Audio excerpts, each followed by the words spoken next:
ஒரு ஆங்கிலத்தில் ஒரு 5வது வகுப்பு வரைக்கும் அதை படிச்சிருக்கான். அவங்ககிட்ட ஒரு ஆங்கில பேப்பரை கொடுத்து படிக்க சொன்னால் ஏற்றுக்கூட்டி படிச்சிருவாங்க. ஆங்கில எழுத்தே பார்க்காதங்கிட்ட ஒரு இங்கிலீஷ் பேப்பரை கொடுத்து படின்னா இல்லை கொஞ்ச நாள் படிக்கட்டுமா கம்னு இருப்பான். அது வரைக்கும் காத்து நிற்கணுன்றது எப்படி சரியாக இருக்கும். நான் வேற குறை சொல்லணும்னு போய் குறை சொல்கிறதுக்கு இல்லை. இப்போ நீங்கள் கேட்டிங்கல்ல இந்த சில வாரங்கள் ஆட்சி, ஒருத்தர் குப்பை குடோனுக்கு ஒருத்தர் போகிறாரு திருச்சி பக்கத்தில்.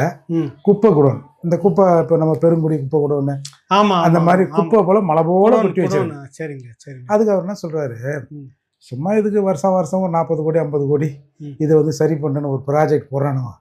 ஒரு 1700 அடியாகும் ஒரு மண் கல் குவாரி கல்ல நோண்ட இடம். சரி 50 அடி 100 அடி தோண்டதுக்கு 1700 அடி தோண்டி வச்சிருக்கான். அதில் எத்துமே கொட்டி மூடிட்டோம்னா பாறையை கடந்து தண்ணி உள்ள போய் நிலத்தடி நீரம் பாதிக்காது, வேலையும் ஈஸியாக முடிஞ்சிடும். என்ன கண்டுபிடிப்பு தெரியுமா அது? இது திடக்கழிவு மேலாண்மை அந்த கோர்ஸ்லாம் தமிழ்நாட்டில் மூடுங்க காலேஜுகளில். அப்புறம் ஒருத்தர் போக்குவரத்துறை அமைச்சர் போலது பஸ்ஸு இந்த மாதிரி வரலங்கன்னா, நான் வந்தேன் ரிசர்வேஷனில் இருந்தவங்களாம் இறக்கிட்டு ஜனம் காத்துனாங்க ஏற்றி அனுப்பிச்சிட்டேன்.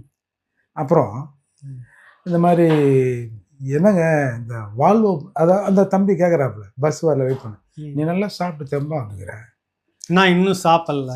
ஏன் சாப்பிடல நான் சாப்பிடணுமா, ஏன் சாப்பிடல? அது ஒன்று.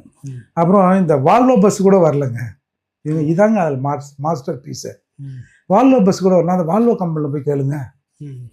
இப்போ தமிழ்நாட்டு போக்குவரத்து துறையில் வால்வோன்ற சொகுசு பஸ்ஸை வாங்கி நம்ம அரசாங்கம் இயக்குது, தமிழ்நாடு அரசாங்கம் இயக்குதுன்னு கூட ஒரு அமைச்சருக்கு தெரியாது. சரி, இன்னொருத்தர் நீங்கள் பார்த்துருப்பீங்க, திரு ஜோசப் விஜய் அவர்கள் கச்சத்தீவை மீட்டா மீனவர் பிரச்சனை தீர்ந்துடலாம் தேர்தல் இதெல்லாம் சொல்லி, அது எல்லா தேர்தலும் கச்சத்தீவை மீட் பண்ணுவாங்க. தொடக்க தாராவாத்து கொடுத்ததுலேருந்தே சொல்லிட்டு. ஆமாம், அது வந்து பழைய கல் புதிய மொந்தைன்ற மாதிரி அவர் விஜய் அவர்கள் சொன்னார். ஒருத்தர்கிட்ட போய் கேட்குறாங்க மீன்வளத்துறை அமைச்சர்கிட்ட, அது பக்கத்தில் இருக்கிற ஒருத்தர் நோ கமெண்ட்ன்றார். இப்போ அதுக்கு எதுக்கு என்ன சம்மந்தம்னா, அதை நோ கமெண்ட்னா பரவாயில்ல. வந்து இந்த மீன்வளத்துறை அமைச்சர் அவங்க ஒரு படத்தில் அவ என்ன சொல்றது, சோறு இல்லைன்னு, சோறு இல்லை போடா அப்படின்னு கவுண்ட் பண்ணி சொல்லுவார் ஒரு பிச்சைக்காரங்க. அந்த மாதிரி மீன்வளத்துறை அமைச்சர் நோ கமெண்ட்ஸ்ன்றார். ஏங்க அவரு நம்ம சமூகத்தை குறித்து சொல்லலை, அவரும் அந்த மீனவர் சமூகம். அப்போ நம்ம சமூகத்துக்கான பிரச்சனை என்னன்னு அவருக்கு தெரிஞ்சிருக்கணும்ல. அப்போ இந்த சமூகத்துக்கு உனக்கும் எந்த சம்பந்தமும் இல்லைன்னு சொல்லலாமா? தேர்தல் வாக்குறுதி சொல்லிட்டு அது விஷயமா நோ கமெண்ட்ஸ் ஒத்த வார்த்தையில சொல்லிட்டு போனேன். அதுவும் அந்த சமூகத்தை சார்ந்தவர்.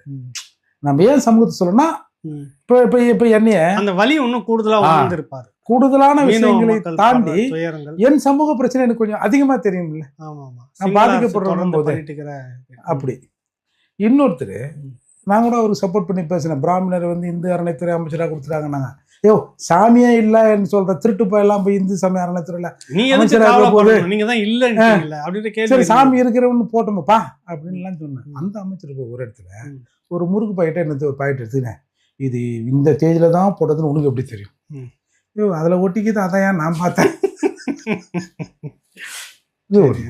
அப்புறம் இன்னொரு நம்ம தொழில்துறை அமைச்சர் ஒரு ரீல்ஸ் போட்டு முதலீட்டாளர்களை இருக்கிறாங்களாம். இந்த மாதிரி இப்ப இதெல்லாம் குறையா நான் பார்க்க கூடாதுன்னு நினைக்கிறேன். வந்தவங்க அவங்களுக்கு தெரியல, ஒரு ஆர்வத்துல இந்த மாதிரிலாம் செய்யறாங்க அப்படின்னு எடுத்துக்கலாம்ல நம்ம. இல்ல இதான் இப்போதைக்கு இந்த அரசின் நிலைமை.